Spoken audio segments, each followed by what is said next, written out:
کریں گے, ڈیولپمنٹ کریں گے. کمال کا سودا ہے کہ میں گھر بیچوں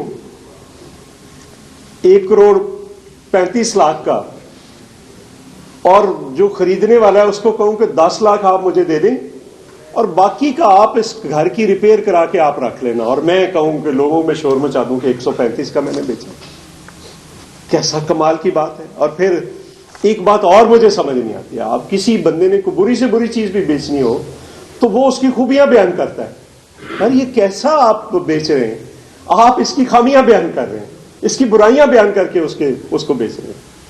اور ہم جو بات کہہ رہے تھے یہ ہم نے آج ان کے اپنے لیٹر میں جو اسٹاک ایکسچینج کو لکھا ہے, جو وہ اسٹاک ایکسچینج سے پیسہ اکٹھا کریں گے. اور دوسرا, اگر 26 ارب روپیہ یہ پروفٹ پچھلے سال تھا, اس سال کا پروفٹ ابھی 1-2 دن میں پتہ چل جائے گا, اس کے ساتھ پی آئی اے کو بنیادی طور پر 2 چیزوں نے سب سے بڑا نقصان پہنچایا, 2 پالیسیز نے. ایک, جب 90 کے اندر میاں نواز شریف صاحب آئے تھے, انہوں نے اوپن سکائی پالیسی دی تھی. اوپن سکائی پالیسی کے تحت انہوں نے 3 ایئرپورٹس, جن کو آپ کہہ رہے ہیں ہم نے بیچ دینا ہے ان کو بھی, پنڈی, اسلام آباد اور لاہور, اب کہہ رہے ہیں یہ بھی بیچ دینے. ان 3 ایئرپورٹس کو پہ ٹریفک اٹھانے کے لیے اوپن سکائی پالیسی کے نام پر انہوں نے دوسری ایئر لائنز کو دے دیا. دنیا کی کوئی ملک اپنے مین ایئرپورٹس آپ کو ٹریفک اٹھانے کے لیے نہیں دیتے.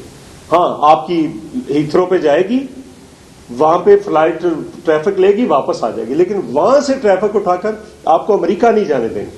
آپ نے وہ 3 ایئرپورٹس دے دیے, پی آئی اے نیچے آنا شروع ہو. دوسرا, جب پی ٹی آئی کے دور میں ایک منسٹر صاحب نے بیان دے دیا کہ ڈگریز جعلی ہے پائلٹس کی, آپ کی ساری بند ہوں گی, وہ کھل گئی ہے.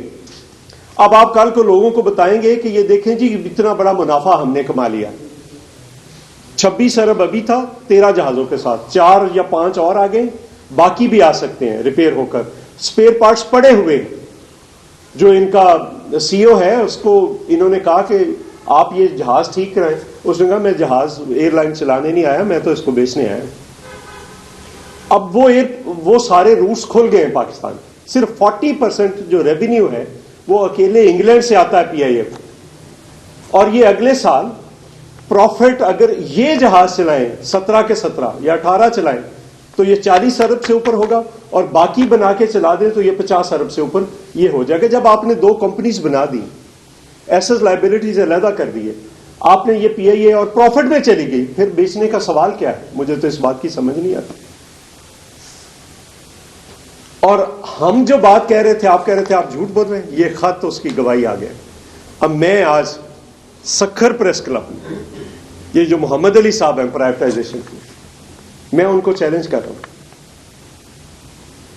آپ نیشنل پریس کلب اسلام آباد میں آ جائیں, میرے ساتھ بیٹھ جائیں, سارے ملک کا میڈیا سامنے ہو, صحافی سامنے ہو, جتنی بھی تنظیمیں آپ لے آئیں جس کو لانا, جتنے منسٹر آپ نے ساتھ لینے ہیں لے آئیں.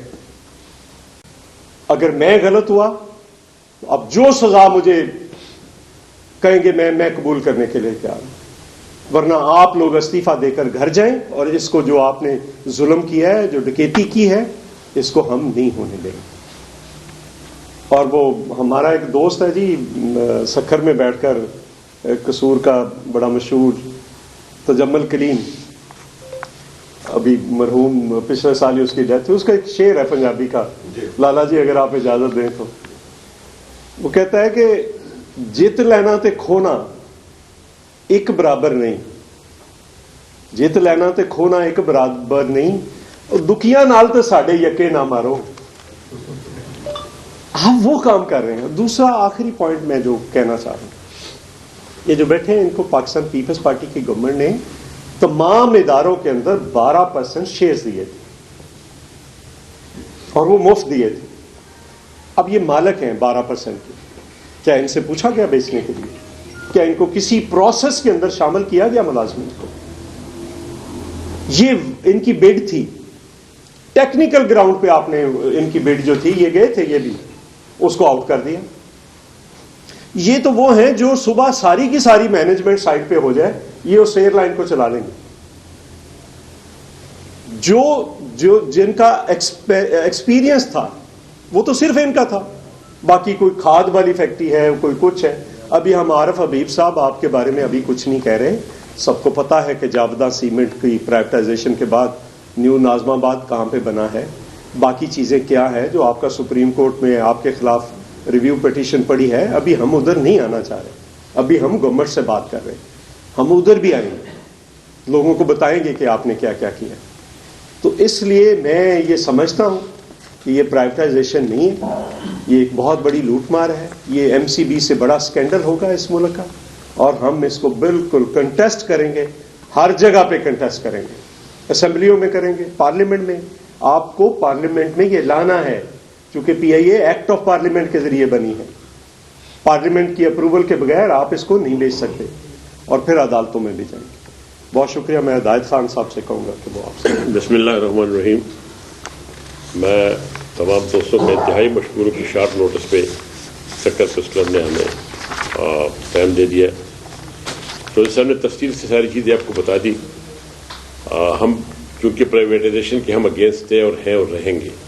بڈ پہ ہم اس لیے گئے تھے کہ ہمیں کوئی ایکسیس نہیں مل رہا تھا. اس کے جانے پہ ہمیں تھوڑا بہت پتہ چلا کہ یہ کیا کرنے جا رہے ہیں، کہ جو چیزیں آج سامنے آ گئی. عارف حبیب کو دینے کے لیے ایک پلان بنا دیا گیا تھا کہ کس طریقے سے اس کو ہینڈ اوور کرنا ہے. اور یہ نرالے مطلب ہے کہ پرائیویٹائزیشن ہے کہ جس میں پہلے بولی لگنے سے پہلے بھی اس کو شیئر ہولڈر دیے جا رہے ہیں. عقیل ڈیڈی صاحب کو دیا گیا، اس طریقے سے دوسرے گروپ کو اعجاز گور کو دیا گیا. حالانکہ بٹ نہیں ہوئی، بٹ ہونے کے بعد تو آپ شیئر ہولڈر بنا سکتے ہیں، لیکن اس سے پہلے تو کوئی طریقہ ہی نہیں ہے. آپ امپریشن کیا دینا چاہتے ہیں کہ ان لوگوں کے پاس اتنا پیسہ اور یہ کریں گے. لیکن وقت پہ جب بات آ گئی تو تقریباً 1500 سے لے کر 2000 ارب کے پی آئی اے کو انہوں نے کوڑوں کے بعد بیچ دیا 10 ارب روپے میں صرف. اب 10 ارب روپے آج اگر آپ شکر کی کسی مارکیٹ کا ریٹ لگا لیں گے تو وہ بھی 10 ارب سے زیادہ ہوگا، کم نہیں ہوگا. تو یہ ہم اس لیے کہہ رہے ہیں کہ پبلک کے پاس یہ جو ریپوٹیشن یا یہ جو کچھ پیش کر رہے ہیں کہ یہ امپلائیز زیادہ، یہ بالکل جھوٹ ہے. ٹوٹل 7000 ملازم ہیں اور ایئر لائن کے لیے یہ کوئی ایشو نہیں ہے. جو یہ بار بار ہر بندہ آؤٹ سائڈ پہ مثال دے رہا ہے، جی قطر کو دیکھ لیں، ایمریٹس کو دیکھ لیں. ایمریٹس میں اگر آپ دیکھیں تو یو اے ای میں ایک ہینڈلنگ کمپنی ہے دناتا، اور اس کی تمام چیزیں آؤٹ سورس ہیں، صرف وہ جہاز چلا رہے ہیں. ہماری کچن اپنا ہے، گراؤنڈ ہینڈلنگ اپنی ہے، انجینئرنگ اپنی، تمام چیزیں ہماری اپنی ہیں پی آئی اے کی. تو یہ وہ چیزیں گنا رہے ہیں لوگوں کو کہ جن کی پبلک کو سمجھ نہیں آ رہی. ٹیکنیکل بیس پہ آج بھی پی آئی اے، جیسے صاحب نے آپ کو بتایا تھا کہ پچھلے سال صرف لائبلٹی جب ادھر چلی گئی تھی تو 26 کروڑ منافع ہے، 26 ارب منافع ہے. آج بھی اس وقت تک 11 ارب ہے، اور امید ہے کہ دسمبر کے یہ جو 6 مہینے کا آئے گا تو 22 سے 25 ارب پہ چلا جائے گا 13 جہازوں کے ساتھ. اس کے باوجود کہ یہی کا وعداری کی جلاسی ہے. اور اللہ کا شکر ہے اب لنڈن کھل گیا. لنڈن ہماری 3 فلائٹس ایک ہفتے میں ہیں، اور اس پہ 3 مہینے تک کوئی سیٹ اویلیبل نہیں ہے دونوں سائڈوں سے. یہ وہاں پوزیشن ہے. اس ایئر لائن کے پاس اتنا پیسنجر ہے کہ ہم سوچ بھی نہیں سکتے. اس کے باوجود کہ ہمارے جہاز اتنے اچھے نہیں تھے، کیونکہ 2018 سے لے کر جب سے ایئر فورس آ گئی تھی، ایئر فورس کے لوگ اچھے فائٹر ضرور ہیں لیکن اچھے بزنس مین نہیں ہیں. ان کے کپتان جنگ تو اچھی لڑ سکتے ہیں لیکن بزنس نہیں کر سکتے. یہاں تو یہ ہے کہ اگر آپ بزنس کرنا چاہتے ہیں تو اگر آپ 5 روپے کما رہے ہو 6 روپے خرچے تو 5 کو بھول کے آپ اس 1 روپے کو ٹارگٹ کریں گے کہ میں کہاں سے اچیو کروں گا اور اس کو کس طریقے سے کروں. تیسری اہم بات یہ ہے کہ اس پی اے کو عرصے دراز سے جو آوازیں آ رہی کہ جی گورنمنٹ پر بوجھ ہے، عوام پر بوجھ ہے. اپنے نقصانات کے لون کے باوجود بھی ہم ہر سال گورنمنٹ کو 8 سے لے کر 12 روپے ٹیکس کی خدمت میں دے رہے تھے. یہ ایئر لائن جو بار بار لوگ کہہ رہے تھے کہ جی اتنا نقصان ہو گیا، اتنا نقصان ہو رہا ہے، ہمیں صرف بینک گارنٹی ملتی تھی. کسی گورنمنٹ میں غلطی سے اگر غلطی کر کے بیل آؤٹ پیکج دیا تو جاتے ہوئے لون میں کنورٹ کر کے گئے. تاریخ موجود ہے، ریکارڈ پہ ساری چیزیں ہیں. اگر یہ چیزیں نہ ہوتی تو شاید اس ایئر لائن کی آج کی حالت نہ ہوتی. اور اس وقت آج کل اس نے جو اسٹیٹمنٹ دے دی کہ میں لاسز والے روٹ نہیں چلاؤں گا تو گورنمنٹ مجھے پیمنٹ کرے گی.